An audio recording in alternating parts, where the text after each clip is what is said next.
आज परिच्छेद नंबर 9 दक्षिणेश्वर में भक्तों के साथ, इस परिच्छेद पर संक्षिप्त पाठ और चिंतन करेंगे।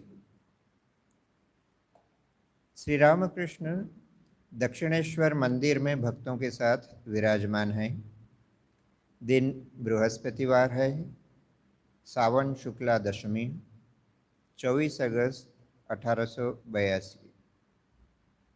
आजकल श्री रामकृष्ण के पास हाजरा महाशय, रामलाल, राखाल आदि रहते हैं। श्रीयुत रामलाल श्री रामकृष्ण के भतीजे हैं, काली मंदिर में पूजा करते हैं।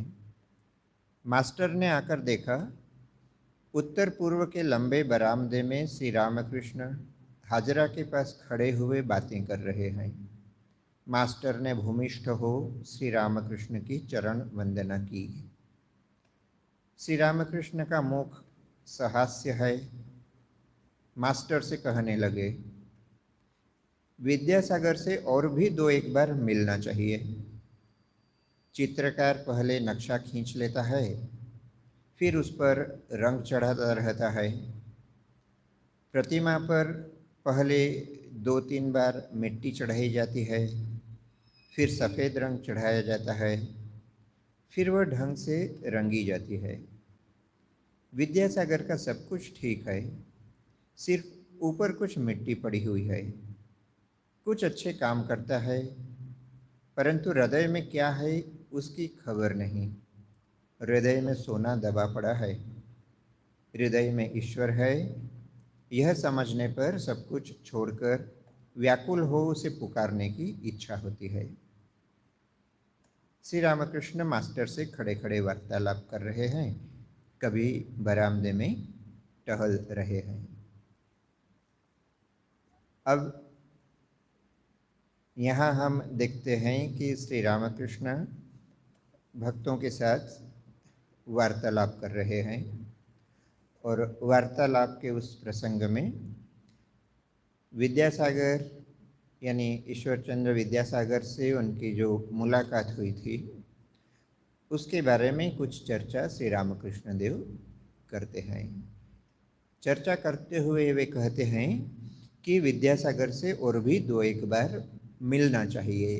अर्थात श्री रामकृष्ण देव के मन में यह इच्छा थी कि ईश्वरचंद्र विद्यासागर से उनकी और भी मुलाकात हो। हालांकि हम देखते हैं वास्तविक रूप से ऐसा संभव नहीं हुआ। जहाँ तक ज्ञात है, श्री रामकृष्ण देव और ईश्वरचंद्र विद्यासागर में एक ही बार मुलाकात हुई थी और उस एक मुलाकात के आधार पर श्री रामकृष्ण देव को जब यह आभास हो रहा है कि और भी 2-3 बार ईश्वरचंद्र से मिलना उचित होगा, अर्थात श्री रामकृष्ण ईश्वरचंद्र विद्यासागर के मन की ऐसी बातों को समझ सके थे जिसके लिए उन्हें महसूस होता था कि और 2-1 बार यदि विद्यासागर से मुलाकात हो तो संभवतः वह ईश्वरचंद्र विद्यासागर की आध्यात्मिक उन्नति के लिए उपयुक्त होता। श्री रामकृष्ण देव बहुधा जैसा उदाहरण देकर समझाया करते थे। ईश्वरचंद्र विद्यासागर से मुलाकात करने के पीछे भी उनकी जो इच्छा है उसे उन्होंने उपमा के माध्यम से समझाया है। जैसे कोई चित्रकार जब कोई चित्र आंकता है तो वह कैनवास पर पहले कुछ हल्की सी रेखाएं खींच देता है, एक बाह्य आकृति खींच देता है और फिर धीरे धीरे जब उस पर और गहन कार्य करता हुआ उस आकृति को, उस ढांचे को और भी अधिक उसमें विस्तार से चीज़ों का वर्णन करता रहता है। या मानो कोई मूर्तिकार होता है, जब मूर्ति का गठन करता है तो मिट्टी की मूर्ति बनाने के बाद फिर उस पर धीरे धीरे और भी जो विस्तार से काम करना होता है वह काम एक के बाद एक चरणबद्ध तरीके से करता है। और जब मूर्ति तैयार हो जाती है तो भी पहले उस पर सफ़ेद रंग किया जाता है और फिर वह सूखने के बाद फिर जो वास्तविक रंग उस पर चढ़ाना है वह रंग चढ़ाया जाता है। तो इस प्रकार जैसे कोई चित्रकार या कोई मूर्तिकार एक के बाद एक चरण को पार करते हुए अपनी कलाकृति को अंजाम देता है, श्री रामकृष्ण देव मानो वैसे ही एक आध्यात्मिक चित्रकार या मूर्तिकार हैं, जो सामने आने वाले भक्तों को देखकर उनके मन की बात और उनकी आध्यात्मिक उन्नति की अवस्था को समझ सकते थे।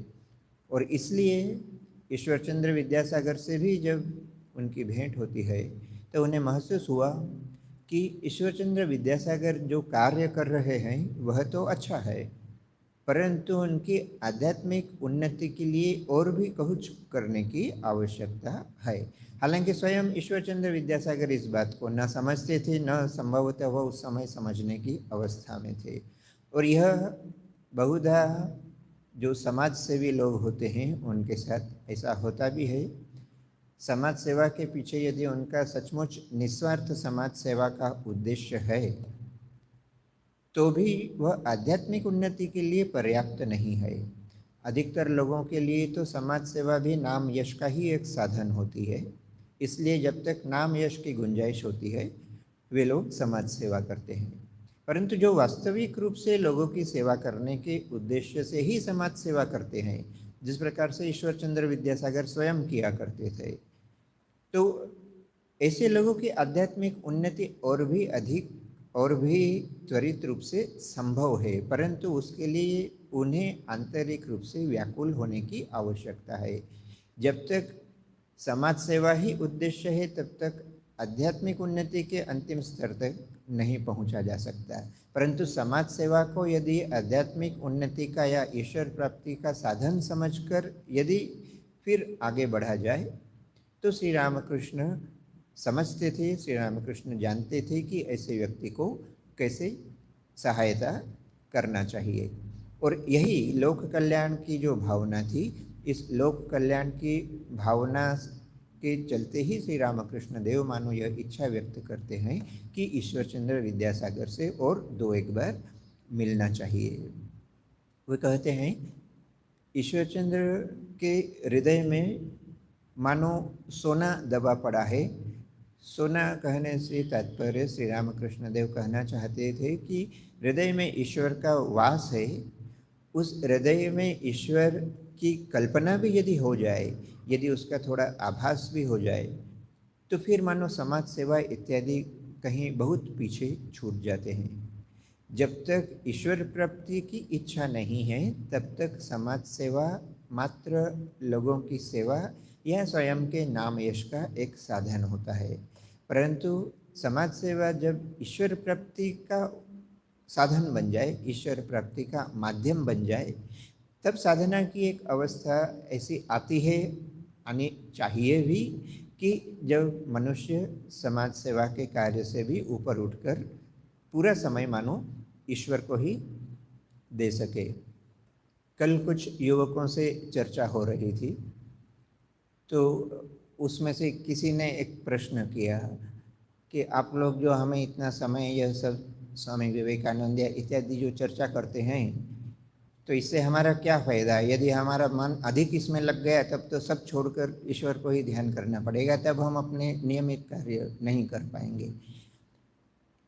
तो यह जो अवस्था है, ज्ञानी की दृष्टि में यह प्रश्न अनुपयुक्त है, क्योंकि जो ईश्वर को ही जीवन का अंतिम उद्देश्य मानता है वह तो अपने प्रत्येक कार्य को ईश्वर के लिए समर्पित करेगा, और प्रत्येक कार्य के माध्यम से किस प्रकार ईश्वर को पाया जा सके इस बात का ही उसका उद्देश्य होगा, यही उसका एकमात्र उद्देश्य होगा। परंतु जिसके मन में यह शंका है, और संसार में अधिकतर लोगों के मन में यह शंका होती भी है कि यदि हम अधिक आश्रमों में जाएंगे, अधिक मंदिर में जाएंगे, अधिक यदि आध्यात्मिक चर्चा करेंगे, तो हो सकता है कि हमारे सांसारिक कार्य हम लोगों को छोड़ देना पड़े।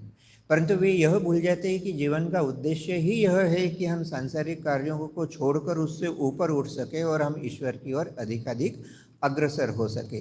चूँकि वह उद्देश्य हमारा स्पष्ट नहीं है, ईश्वर अभी भी हमारे लिए, स्वामी विवेकानंद एक उदाहरण दिया करते थे कि जिस प्रकार से आजकल यानी स्वामी विवेकानंद अपने समय की बात कहते हुए कहते हैं, और आज भी शायद ऐसा हो, तो वे कहा करते थे कि आजकल घरों को जापानी पद्धति से सजाने की आवश्यकता होती है, और इसलिए जितना भी माल असबाब फर्नीचर इत्यादि लेकर घर को सजाया जाए, परंतु जब तक एक जापानी पद्धति का गुलदस्ता नहीं हो तब तक सजावट पूरी नहीं होती। तो उसी प्रकार मानो हमारे जीवन में हमें बहुत सारी चीज़ों की आवश्यकता है, और उसमें एक छोटा सा कोना भगवान के लिए भी है। तो हम सब कुछ करते हैं, पूजा पाठ भी करते हैं और मंत्र भी करते हैं, दीक्षा भी लेते हैं, सब कुछ, परंतु वह संसार की अन्य वस्तुओं के समान एक छोटा सा हिस्सा मात्र है। वह हमारे जीवन का पूरा उद्देश्य नहीं बनती है, और जब तक वह ईश्वर प्राप्ति एकमात्र उद्देश्य नहीं बन जाए तब तक मन में यह भय होता है, होना स्वाभाविक भी है कि यदि हम अधिकाधिक ईश्वर चिंतन करेंगे तो शायद हम संसार के कार्य नहीं कर पाएँ।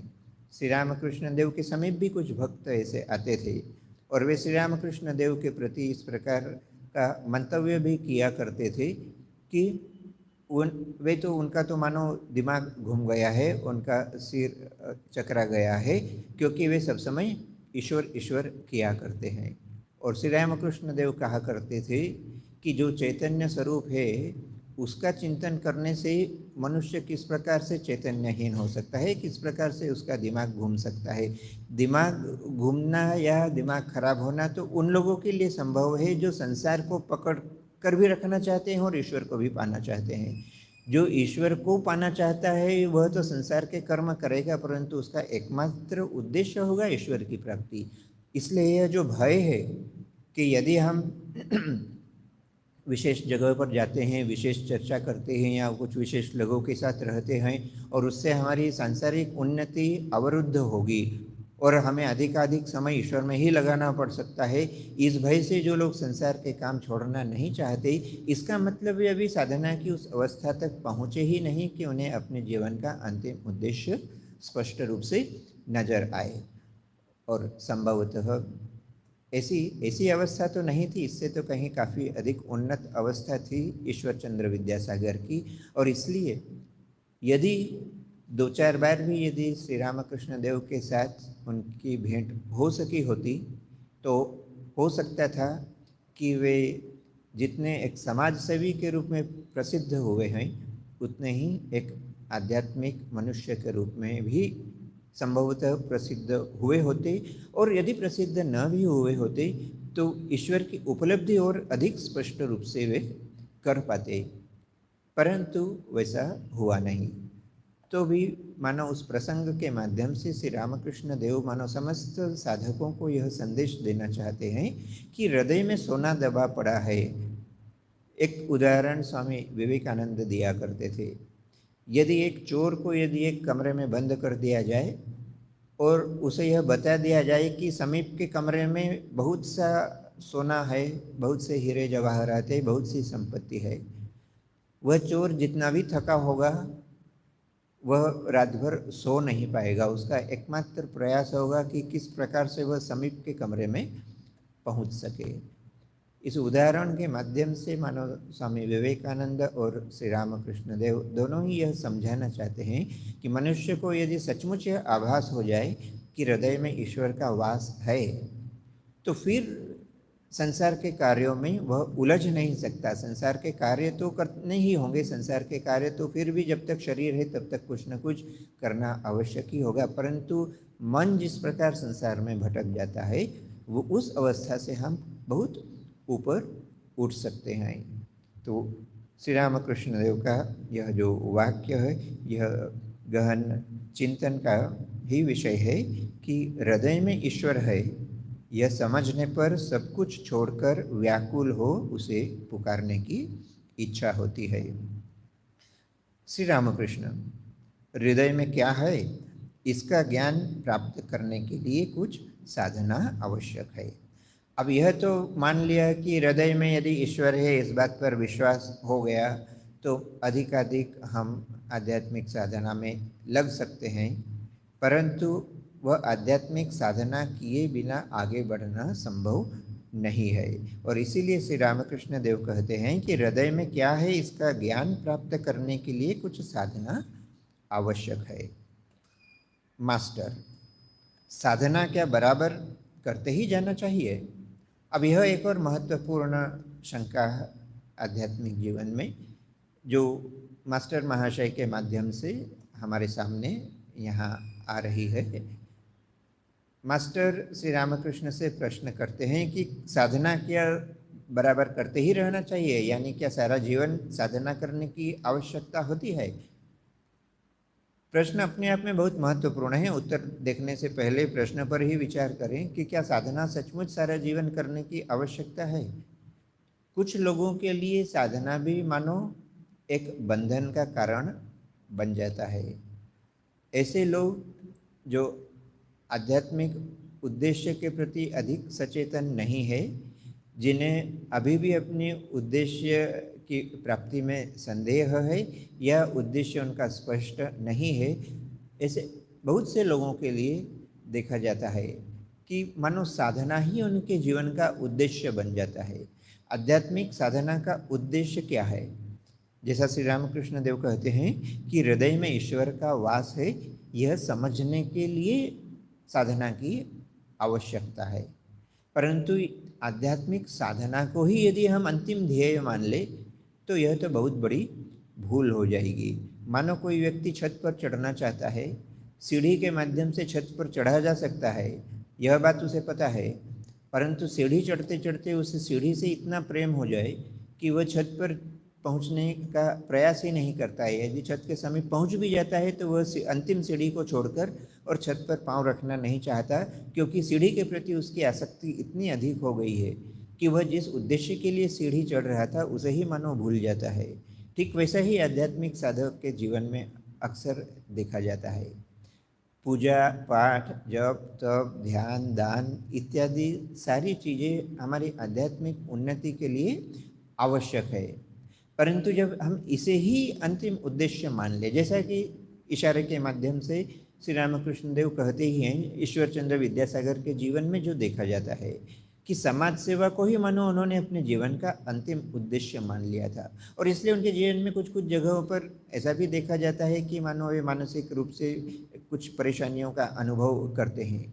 और यह होगा ही क्योंकि समाज में हम कितना भी कार्य करें, किसी के लिए, समाज में किसी भी व्यक्ति के लिए आप कितना भी अच्छा कार्य करें, परंतु वह कहीं ना कहीं आपको यदि थोड़ी सी भी उसमें कमी रह जाएगी तो वह आपको दोष देगा ही, और वह दोष देने के साथ ही साथ फिर मन में क्रिया प्रतिक्रिया का एक सूत्रपात होता है।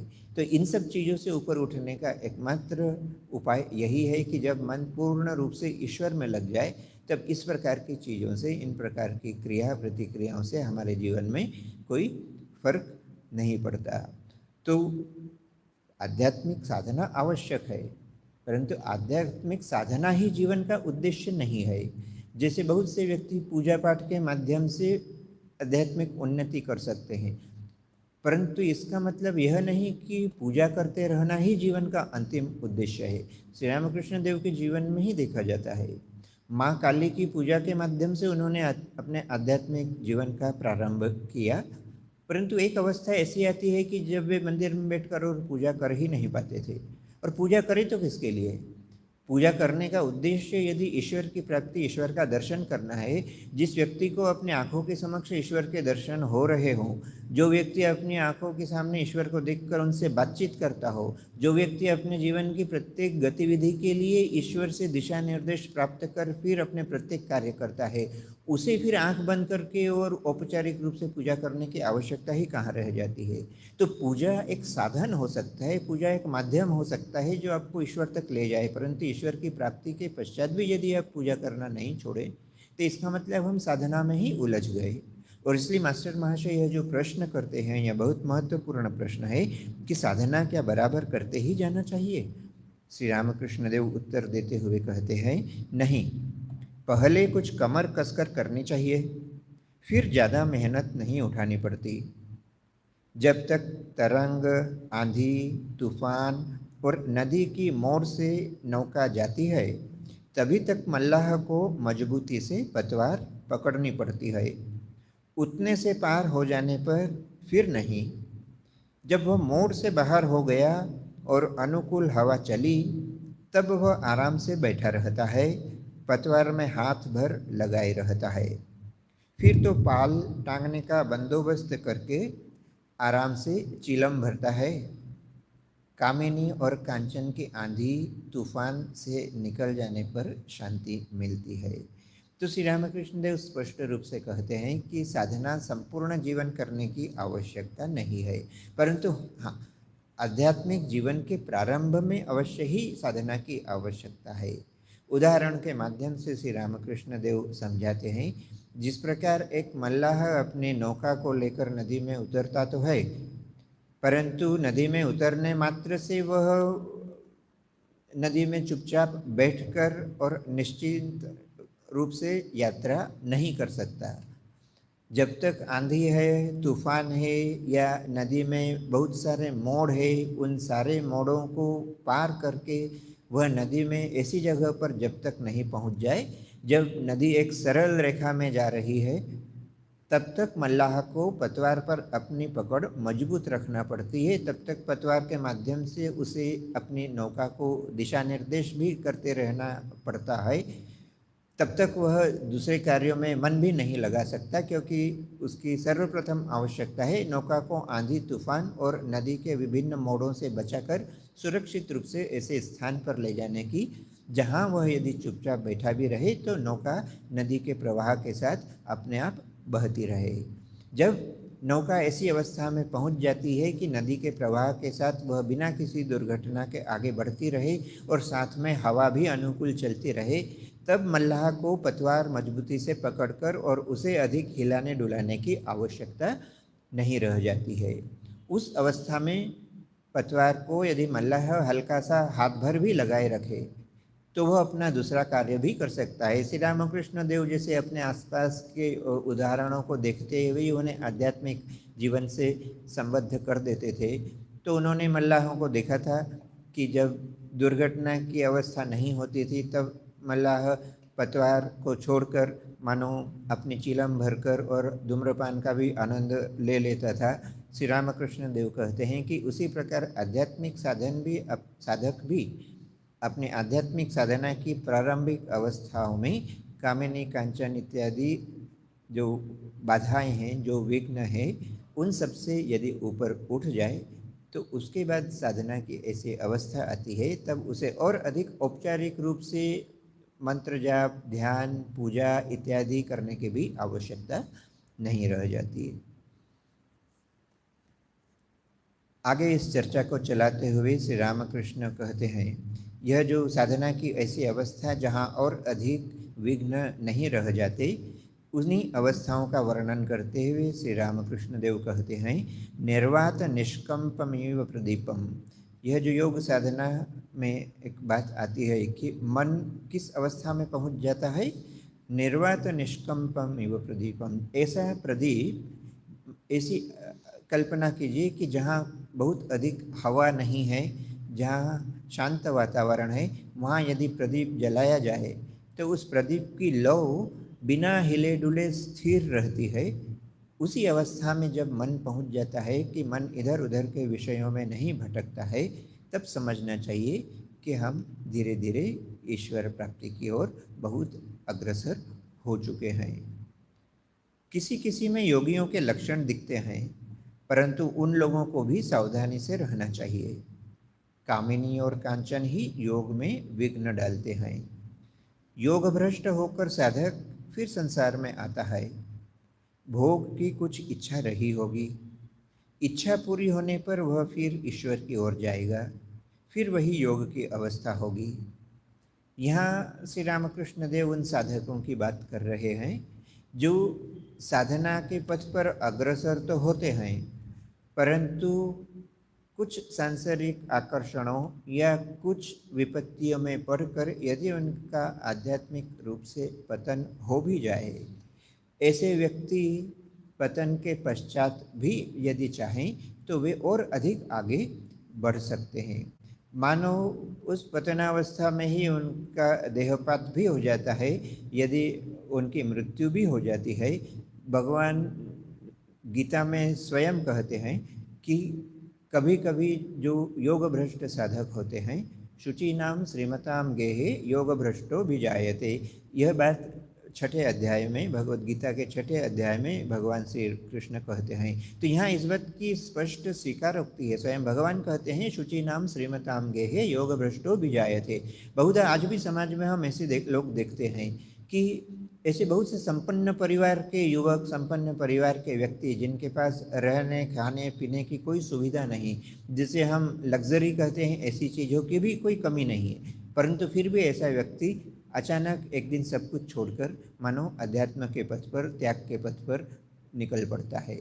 तो ये जो उदाहरण है, यह श्री कृष्ण की उस वाणी को चरितार्थ करते हैं कि मानो कोई व्यक्ति किसी जन्म में साधना करते करते यदि पतित हो जाता है, किसी कारण से उसका पतन हो भी गया, ऐसा व्यक्ति अगले जन्म में कहाँ जन्म लेता है? भगवान कहते हैं शुचि नाम श्रीमताम गेहे। या तो वह ऐसे लोगों के, ऐसे आध्यात्मिक कुल में जन्म लेगा जहाँ सारे आध्यात्मिक व्यक्ति है, या जहाँ साधन के या भोग के साधन उपलब्ध है, ऐसी जगह पर जन्म लेता है, ताकि उसकी पिछले जन्म की जो थोड़ी बहुत वासनाएं रह भी गई है, तो वे वासनाएं तुरंत ही उसकी पूर्ति हो जाती है। उसके लिए उन वासनाओं की पूर्ति के लिए अधिक कष्ट नहीं करना पड़ता है। और जैसे ही वह थोड़ा बहुत जो उसके जीवन में कमी रह गई थी, उतने भोग यदि उसने कर भी लिए, तो मानो 10, 15 या 20 वर्ष में भी यदि वह हो जाता है, तो वह उस युवावस्था में भी फिर अध्यात्म के पथ पर आगे बढ़ जाता है। लोग अक्सर आश्चर्य प्रकट करते हैं कि इतने अच्छे संपन्न घर का युवक या युवती क्यों अध्यात्म के पथ पर आगे बढ़ गया। पर अध्यात्म कहता है, भगवान कहते हैं कि ऐसा व्यक्ति हो सकता है पिछले जन्म का कोई बहुत उच्च कोटि का साधक रहा हो, जो किसी कारण से जिसका पतन हुआ हो, और इसीलिए मानो उसे ऐसा जन्म पुनः प्राप्त हुआ जहाँ वह जन्म से ही अपने कुछ भोगों को भोग ले और फिर से वह अपने अध्यात्म पथ की यात्रा प्रारंभ कर सकता है। इन्हीं बातों को श्री रामकृष्ण विभिन्न उदाहरण के माध्यम से समझाते हैं। वे कहते हैं, सटका कल जानते हो? अब यह सटका कल का ये ठीक हिंदी अनुवाद ठीक है कि नहीं पता नहीं, पर यहाँ श्री रामकृष्ण देव एक ऐसे युक्ति की बात करते हैं जिससे मछली पकड़ी जाती है। वे कहते हैं, बांस को झुका देते हैं, उसमें बंसी और डोर लगी रहती है, कांटे में मछलियों के खाने का चारा बेध दिया जाता है। ज्यों ही मछली उसे निगल जाती है, त्यों ही वह बांस झटके के साथ ऊपर उठ जाता है। जिस प्रकार उसका सिर ऊंचा था वैसा ही हो जाता है। यानी एक नरम बांस को झुकाकर और उसमें कुछ वो बंसी और कांटा लगाकर और मछलियों के खाने का एक चारा लगा देते हैं। मछली जैसे ही उसे खाती है तो वह बांस फिर से उछलकर खड़ा हो जाता है। श्री रामकृष्ण देव कहना चाहते हैं कि मानो उसी प्रकार आध्यात्मिक साधक भी यदि किसी कारण से यदि नीचे गिर भी गया हो, तो जैसे ही वह उसके आध्यात्मिक जीवन की बाधा दूर होती है, वह मानो फिर से अपनी साधना की उसी अवस्था में पहुंच जाता है जो उसके पतन के पहले थी।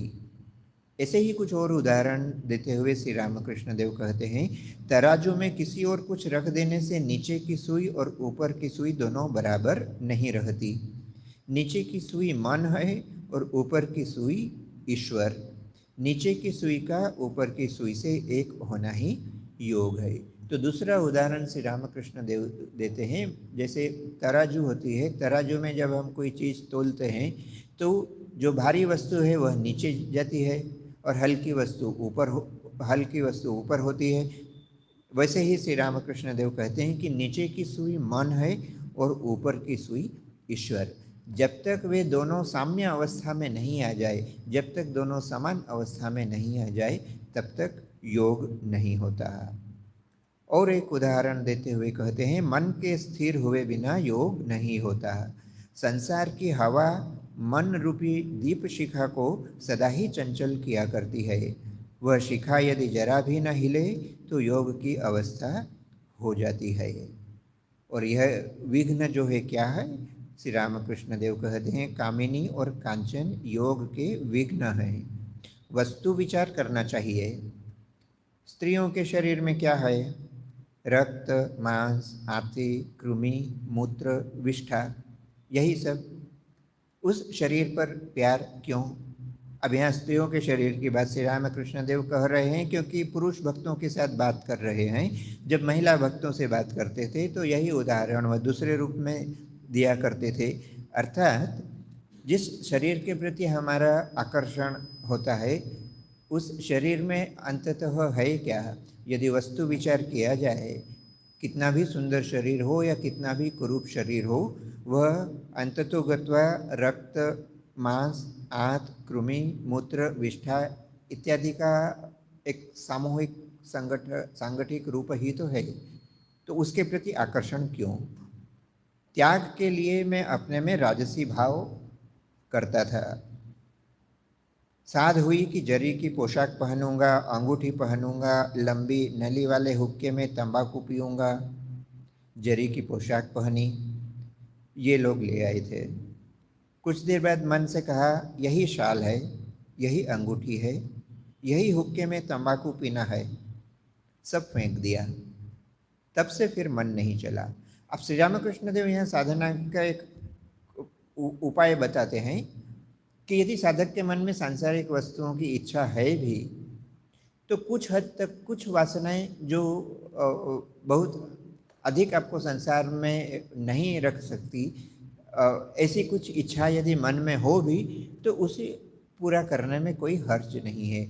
उदाहरण के रूप में वे अपने जीवन का ही उदाहरण देते हुए कहते हैं कि एक बार मेरे मन में ऐसी इच्छा हुई कि मैं भी बड़े लोगों के समान जरी के कपड़े पहनूंगा, या जिस प्रकार से जमींदार लोग लंबे हुक्के से और अपना हुक्का पिया करते थे, कुछ नक्काशीदार हुक्के से या चांदी के हुक्के में तंबाकू पिया करते थे। तो इस प्रकार की कुछ इच्छाएं वे कहते हैं कि मेरे मन में भी हुई थी कि जरी की पोशाक पहनूंगा, अंगूठी पहनूंगा, लंबी नली वाले हुक्के से तंबाकू पीऊँगा इत्यादि।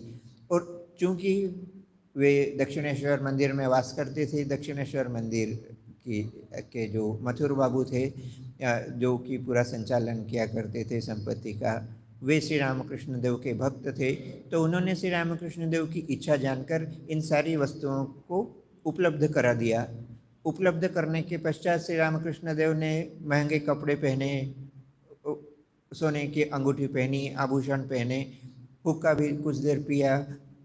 परंतु साधारण व्यक्ति और श्री रामकृष्ण देव के जीवन में यह अंतर है। साधारण आदमी को यदि एक बार भोग विलास की वस्तुएं उपलब्ध हो जाए तो वह पूरी जिंदगी उनका त्याग नहीं कर पाता।